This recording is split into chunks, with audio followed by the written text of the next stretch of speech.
All right, we're now joined by NASCAR Vice President of Competition, Robin Pemberton, and NASCAR Sprint Cup Series Director, John Darby.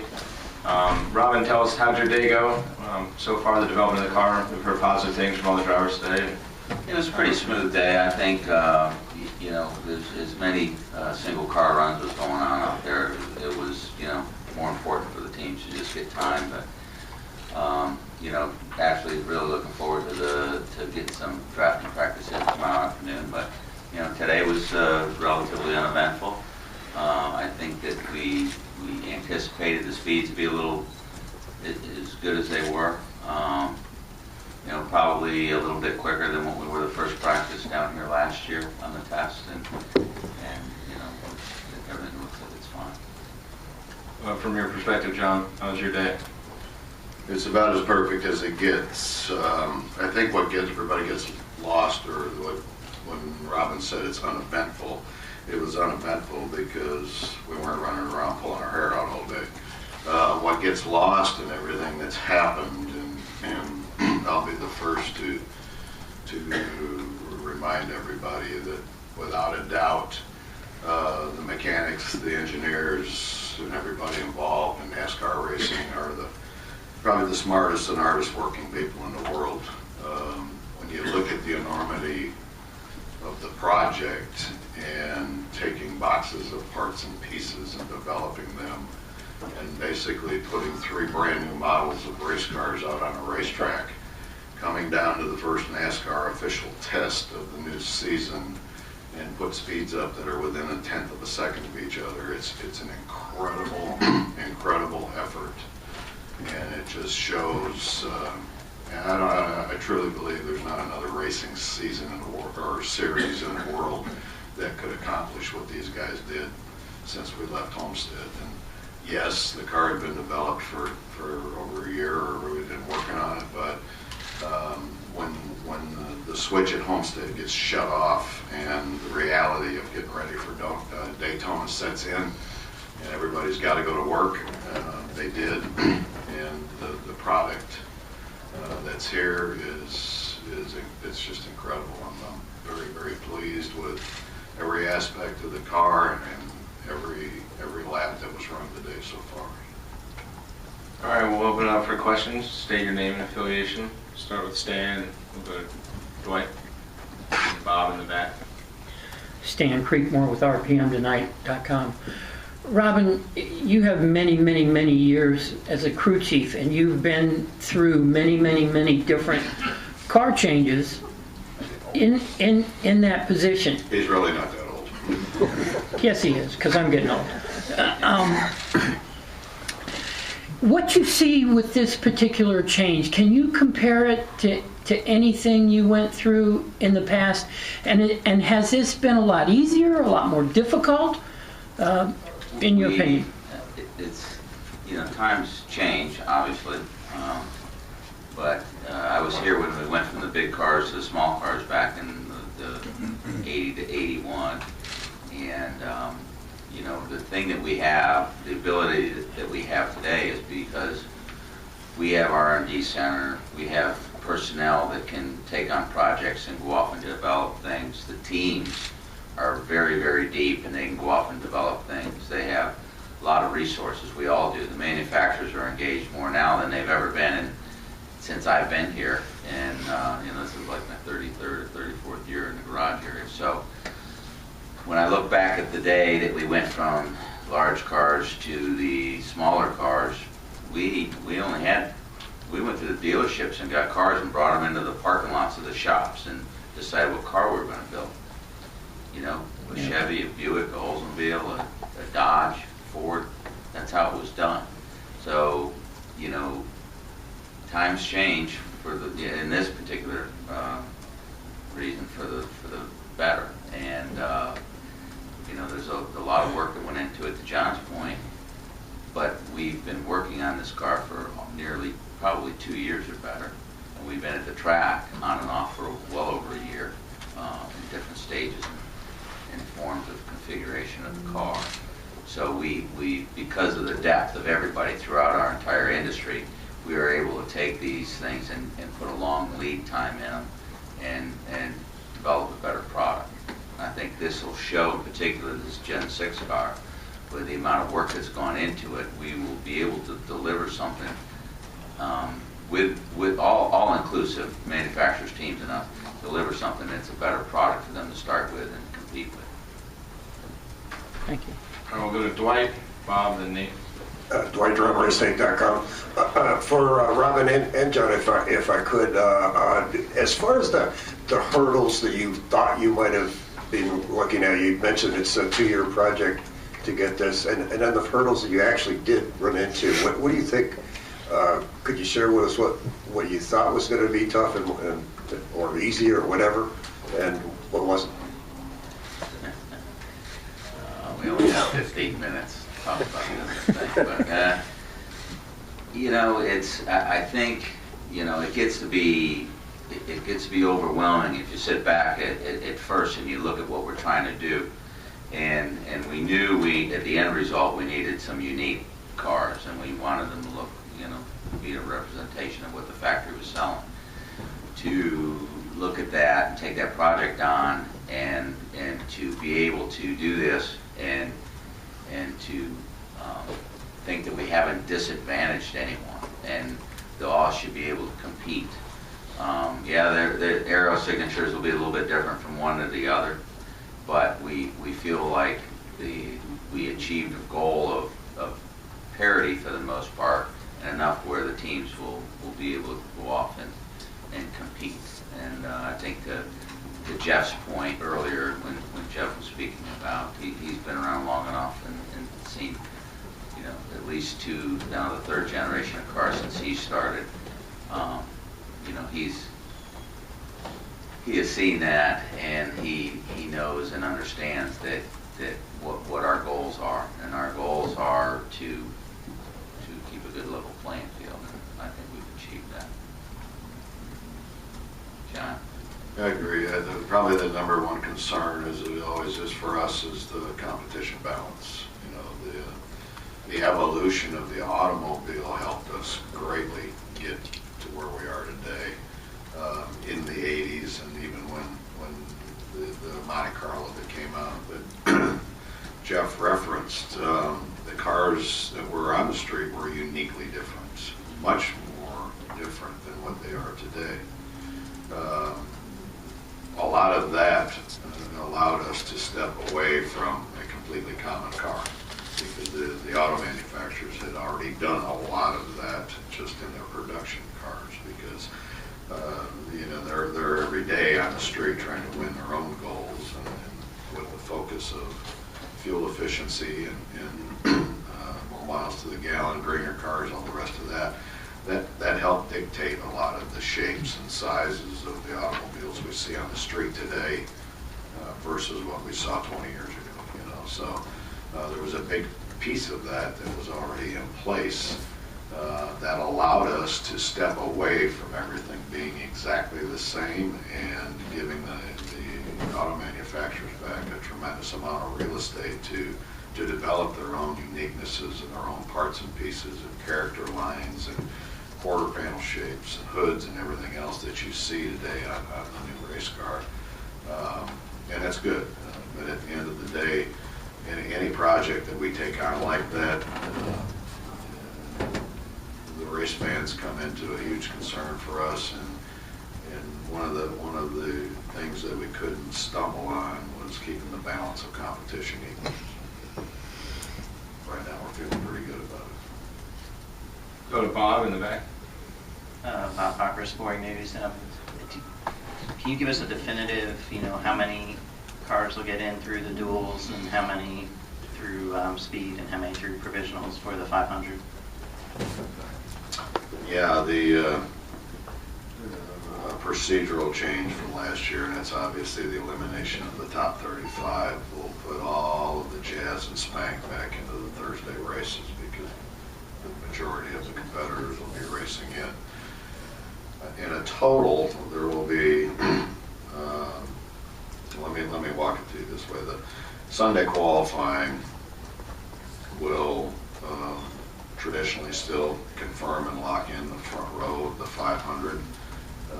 In light of nobody has a backup car or engine problems or later in the week, but that'll set the front row. From there, we'll go to the duels on Thursday and have 15 rows racing.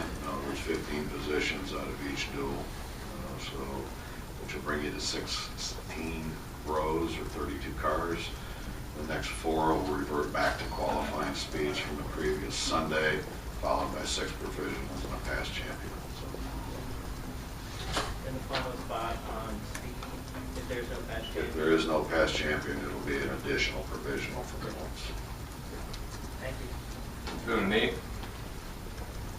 Nate Ryan, USA Today. Robin, you mentioned you guys are looking forward to do a little drafting tomorrow afternoon. Is that is the plan tomorrow to have them? We're not going to draft, but I'm Right. looking forward to some of these other guys. Obviously, but you may have a hand, I think, in shepherding that. I would think. Is the plan tomorrow going to be they do a single car in the morning, and then are you anticipating like a big pack tomorrow afternoon? Or? It's open for drafting.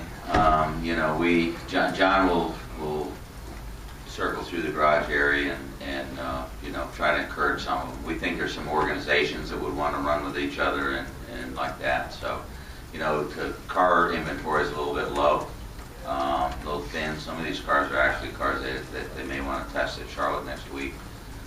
So we'll encourage it. We know that we'll get some takers, but you know, we'll just see how it shakes out and how the test plan comes together for that. Is there an ideal number you'd like to see in terms of a minimum number, I guess, that will give you a good sense of how they'll handle in the race? The more the merrier, but any groups at all will help the teams understand what they're dealing with. I mean, you'd like to see a dozen cars out there, something like that. Go to Mike over here.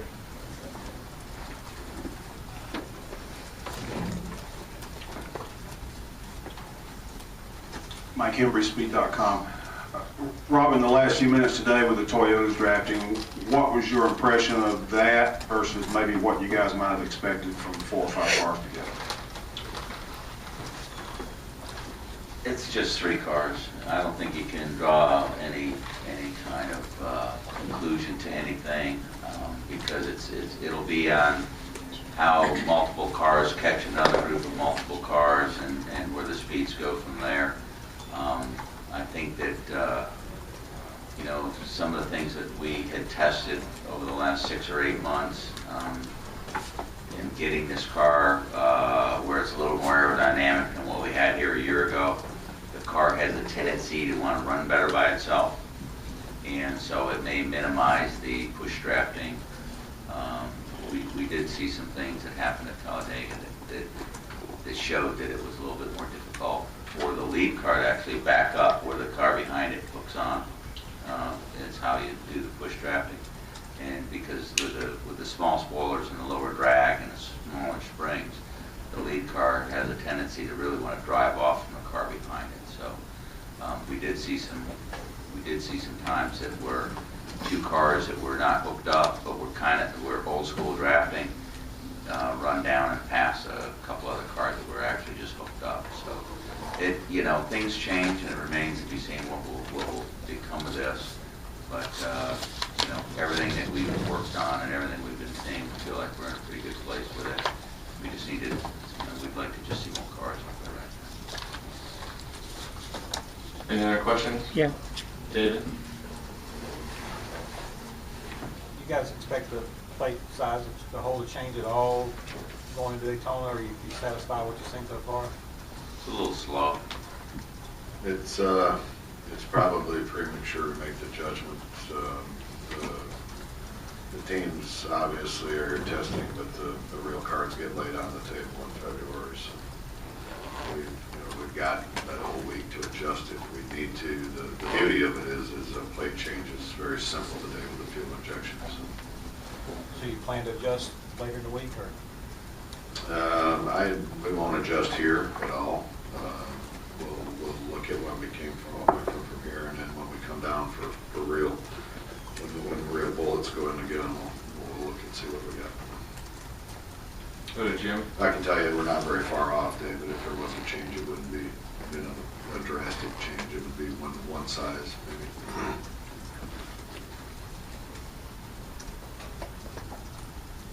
Jim, I Charlotte Observer, for Robin or John, either one. There's a lot of people talking today like that appears that bump drafting may be curbed, lessened, you might not see as much or any of it. I wondered, was that purposeful in the car's design, or was that an unintended consequence? We hope it was in the design. The aero signature of this car is hugely different than what we left in 2012. And you can still push if you want to, but because of the difference in the drag of the car, and even more importantly where the drag is on the car, which in this version of car it's more on the nose than it is with a big spoiler, the advantage of the push is not there. So at the end of the day, the competitors are going to use whatever format of racing generates the most speed and gives them the biggest ability to pass. Okay, and if 4 cars on a single line is quicker to run down 2 cars pushing and ultimately pass them and keep going, then that's what'll dissolve the push, is the fact that the advantage of it's not there. So, the test in Talladega did show a little bit of that. Toyota's playing around today, late this afternoon, showed again that there wasn't a huge speed advantage by doing it. I don't know how much effort they were putting in to try to make it work. We don't know that for sure. A big group of cars, if we can get some out tomorrow, will again show more of that. So the style of the race is probably a little bit left to be seen yet, and whichever way is the quickest way around is what ultimately they'll choose. We'll go to Stan and then Bob. Okay. Robin, back to you. In all the years, again, as you were a crew chief, okay, I know, I'm sorry, excuse me, but everyone would come here and the speeds really meant nothing until we got here for the Daytona 500, okay? So as we look at these speeds now, and you've mentioned them a number of times, you and John, how really important are the speeds right now, or are we all just like everyone else, including yourselves? The truth comes in February, somewhere around the 14th or 15th. The truth will come then, but what you have to realize, back in those days where speeds didn't mean anything, we didn't have test policies like we do today. So you could go and buy Talladega for a week and work really hard and go to other things to do your testing. So you purposely would come here and you'd run with a restrictor plate upside down, which was a little less efficient, and you'd run with something that was a little off and a little here, but things you had in your bank that you already knew you had, 5 horsepower here and 6 horsepower there, and 2 over here and 1 over there, because you didn't want to show your hand. And so in today's world, everybody's got all of those things. There's so far you can go, and they do have a couple tricks left over, whether it's in lubricants and some other things. But the way these cars, and it's so close, and the way they compete, they need to run as fast as they can, because there's spring rules and shock rules in the back, and cars may hit different. You'll see them at nighttime, you know what I mean? They'll compress more, they may drag, and it'll travel more than they had banked on. So today it's close, and teams come closer than they used to.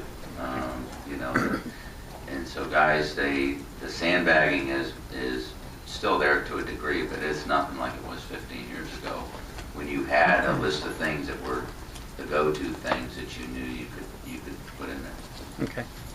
And the other part that goes with that is it's very clearly understood that there will always be a speed gain when we come back for actual competition, whether that's through the improved engines, the actual race engines, just removing all of the test equipment from the car, all the data acquisition, the PO tubes that are hanging out of the roof, and the weight of all of that will naturally increase the speed of the car. I think when we say the speeds are really good right now, it's because we're comfortable in the fact that we can gain and still sit here and be comfortable. So. Okay. Thank you. Bob Parker, Sporting News. just curious if any other tests besides next week's test at Charlotte have been added, and I just want to ask on the testing rules. Each organization gets four. Is that a one-day test or a two-day test? And can you kind of go over the parameters for their tests that aren't these two official NASCAR tests? It can be up to 3 days long as the test is completed 7 days prior to the event. So you're correct in the fact that each organization will receive 4 tests, and they can choose where they wish to, or where they want to go. The teams are allowed 1 transporter and 2 cars per car number. So if you're a 4-car team, you could bring 4 transporters and 8 cars, and all 4 of your drivers to that test. From there, it's pretty much like the testing used to be. We have not added any, other than the dates that you guys know about going in early to Vegas and testing. You guys, if you're a driver, can you only test for one organization? Correct. Okay. Yeah. A 4-car team, the drivers can drive any cars inside that organization. They can't go to another organizational test and drive. Any more questions for John or Robin? All right, thank you for coming, guys. Appreciate the time.